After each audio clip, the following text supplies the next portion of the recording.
గంగా, భాగీరథి, జాహ్నవి ఇలా ఏ పేరుతో తలుచుకున్నా భారతీయుల హృదయాలలో ఒక పవిత్రమైన భావన పరిమళిస్తుంది.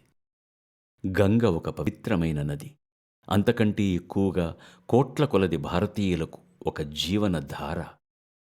దాని ప్రాముఖ్యత కేవలం సాంస్కృతిక కారణాల వల్ల, ఆధ్యాత్మిక కారణాల వల్ల మాత్రమే వచ్చినది కాదు.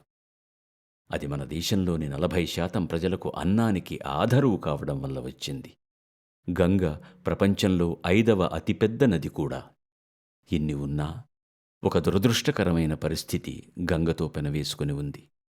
ప్రపంచంలో కాలుష్యం అధికంగా కలిగిన నదులలో 2007 నాటికి గంగానది 7వ స్థానంలో ఉంది. ఇది మన అందరినీ ఎంతో బాధిస్తున్న విషయం. ఇటువంటి పరిస్థితిని 1985లోనే ఊహించి గంగానది ప్రక్షాళన కొరకు ఒక ప్రణాళికను రూపొందించారు. కానీ ఆదరణలో అది పెద్ద భంగపాటుగా మిగిలిపోయింది.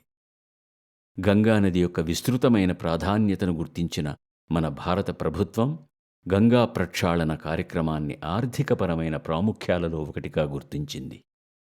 భారత ప్రభుత్వం గంగానది సంపూర్ణ కాలుష్య నివారణ లక్ష్యంగా నమామి గంగా అని ఒక సర్వతోముఖ గంగా పరిరక్షణ కార్యక్రమాన్ని ప్రారంభించింది.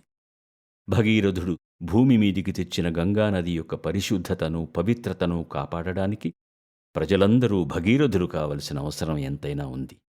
నిజానికి గంగానది ఒక్కటే కాదు, దేశంలోని నదులన్నీ కాలుష్య కాసారాలవుతున్నవి అనేది ఒక చేదు నిజం. నదులే కాదు, తటాకాలు, చెరువులు మొదలైన జలాశయాలను అన్నిటినీ పరిశుభ్రంగా ఉంచడానికి అందరం మనవంతు కృషి చేస్తామని ప్రతిజ్ఞ చెయ్యాలి. బాధ్యతగల పౌరులుగా RGUKT, IIIT, నూజివీడు యోగశాల విద్యార్థులమైన మేము ఈ గొప్ప యజ్ఞానికి మా వంతు ఉడతా భక్తిగా గంగాజలాల పవిత్రత, పరిశుద్ధత, పరిరక్షణ పట్ల ప్రజలలో అవగాహన కల్పించడానికి నమామి గంగే అనే ఆదిశంకరాచార్యుల వారి శ్లోకాన్ని లయ యోగ రూపకంగా సవినయంగా సమర్పిస్తూ మీ అందరికీ స్వాగతం పలుకుతున్నాం.